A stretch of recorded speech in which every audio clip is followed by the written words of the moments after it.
आईन पाकिस्तान में अब तक 26 बार तरमीम की जा चुकी हैं। इनमें से 7 तरमीम जुल्फ़िकार अली भुट्टो के दौर में हुई। गैर जमाती असम्बली से मुंतखब होने वाले वज़ीर आज़म मोहम्मद खान जुनेजो के दौर में 3 आईनी तरमीम हुई।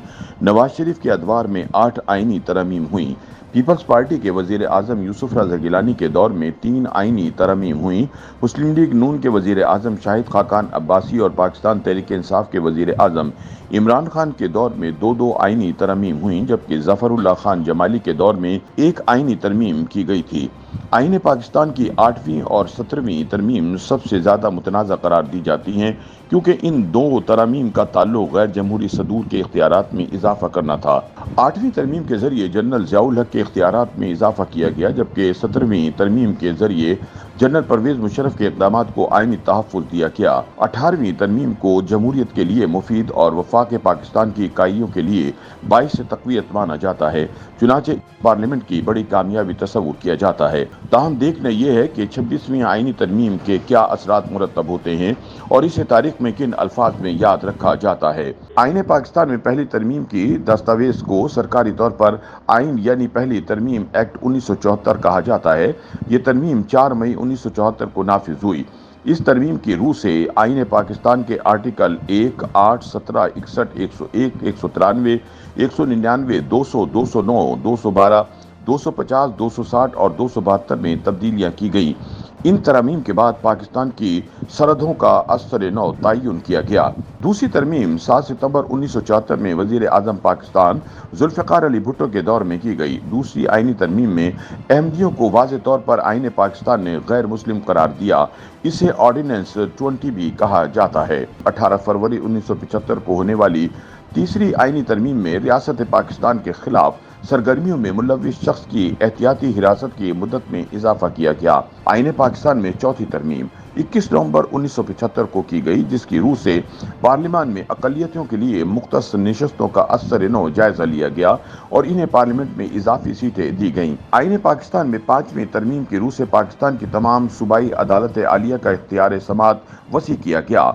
इन तरमीम को पाकिस्तान में 5 सितंबर 1976 को नाफिज किया गया। 22 दिसंबर 1976 को की जाने वाली छठी आईनी तरमीम के जरिए हाई कोर्ट और सुप्रीम कोर्ट के जजेस की रिटायरमेंट की मुद्दत बिल तरतीब 62 और 65 साल की गई। 16 मई 1977 को 7वीं आईनी तरमीम के जरिए वजीर आजम को ये पावर दी गई कि वो किसी भी वक्त पाकिस्तान के अवाम से एतमाद का वोट हासिल कर सकता है। 11 नवंबर 1985 को 8वीं आईनी तरमीम करके पाकिस्तानी हुकूमत का निज़ाम पार्लिमानी से नीम सदारती निज़ाम में तब्दील किया गया, जिसके तहत सदर के इख्तियारात में इजाफा किया गया। 1985 में 9वीं आईनी तरमीम करके शरिया लॉ को मुल्क के आला कानून का दर्जा दिया गया।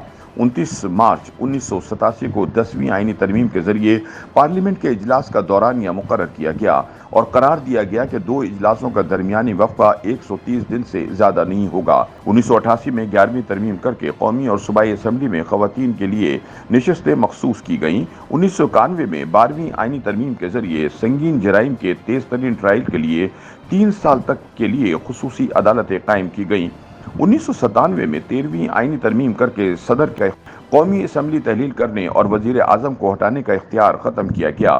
3 जुलाई 1997 को 14वीं आईनी तरमीम करके अरकान पार्लियामेंट में कोई नुक्स पाए जाने की सूरत में उनको ओहदों से हटाने का कानून बनाया गया। 1998 में 15वीं आईनी तरमीम के जरिए शरीय लॉ को लागू करने के बिल को मुस्तरद किया गया। 1999 में 16वीं तरमीम के जरिए कोटा सिस्टम की मुद्दत 20 से बढ़ाकर 40 साल की गई। 2003 में 17वीं आईनी तरमीम के जरिए सदर के इख्तियारात में इजाफा किया गया।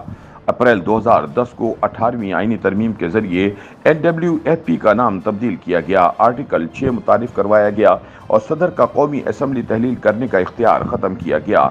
22 दिसंबर 2010 को 19वीं आईनी तरमीम के जरिए इस्लामाबाद हाई कोर्ट कायम की गई और अदलिया के दबाव पर सुप्रीम कोर्ट के जजेस की तैनाती के हवाले से कानून वज़े किया गया। 14 फरवरी 2012 को 20वीं आईनी तरमीम करके साफ शफाफ इंतखाबात के लिए चीफ इलेक्शन कमिश्नर को इलेक्शन कमीशन ऑफ पाकिस्तान में तब्दील किया गया। 7 जनवरी 2015 को 21वीं आईनी तरमीम करके सानह आर्मी पब्लिक स्कूल के बाद मिलिट्री कोर्ट्स मुतारिफ करवाई गईं। 8 जून 2016 को 22वीं आईनी तरमीम के जरिए इलेक्शन कमीशन ऑफ पाकिस्तान के इख्तियारात चीफ इलेक्शन कमिश्नर को दिए गए। چیف الیکشن کمیشن کی اہلیت کا دائرہ کار تبدیل کیا گیا اور قرار دیا گیا کہ بیوروکریٹس اور ٹیکنوکریٹس بھی member election commission of Pakistan بن سکیں گے۔ 7 جون 2017 کو 23ویں آئینی ترمیم کی گئی، جس کے تحت 2015 میں 2 سال کے لیے تشکیل پانے والی ملٹری کورٹس کے دورانیے کو مزید 2 سال یعنی 6 جنوری 2019 تک بڑھایا گیا۔ 22 دسمبر 2017 کو 24ویں آئینی ترمیم کے تحت نہ صرف وفاقی اکائیوں کے مابین نشستوں کے تعین کا اعادہ کیا گیا، بلکہ 2017 کی خانہ اور مردم شماری کی روشنی میں نئے انتخابی حلقے تشکیل دیے گئے۔ 31 مئی 2018 کو ہونے والی آئینی ترمیم کے تحت فاٹا کو خیبر پختونخوا میں ضم کیا گیا، جبکہ 21 اکتوبر 2024 کو ہونے والی 26ویں آئینی ترمیم کے تحت نہ صرف سپریم کورٹ اور ہائی کورٹ کے ججز کی تقرری کا طریقہ کار تبدیل کیا گیا، بلکہ چیف جسٹس کی تعیناتی سینیورٹی کی بنیاد پر عمل میں لانے کی بجائے پارلیمانی کمیٹی کے ذریعے چیف جسٹس کی تعیناتی کا طریقہ کار وضع کر کے پارلیمنٹ کی بالادستی کو یقینی بنایا گیا۔ ترمیم کے ذریعے آئینی مقدمات کی سماعت کے لیے سپریم کورٹ میں آئینی بینچ کی تشکیل اور وزیر اعظم کے احکامات کو عدالتی استثناء دیا گیا۔ YouTube پر گوگلی نیوز دیکھنے کے لیے youtube.com کی سرچ بار میں googly news T V type کریں۔ گوگلی نیوز کے پیج پر سرخ رنگ کے سبسکرپشن والے بٹن پر کلک کرنا نہ بھولیے۔ YouTube پیج پر اپلوڈ ہونے والی ویڈیوز سے باخبر رہنے کے لیے بیل آئیکن پر کلک کیجیے۔ آپ کو ہر نئی ویڈیو کے بارے میں نوٹیفیکیشن موصول ہو جائے گا۔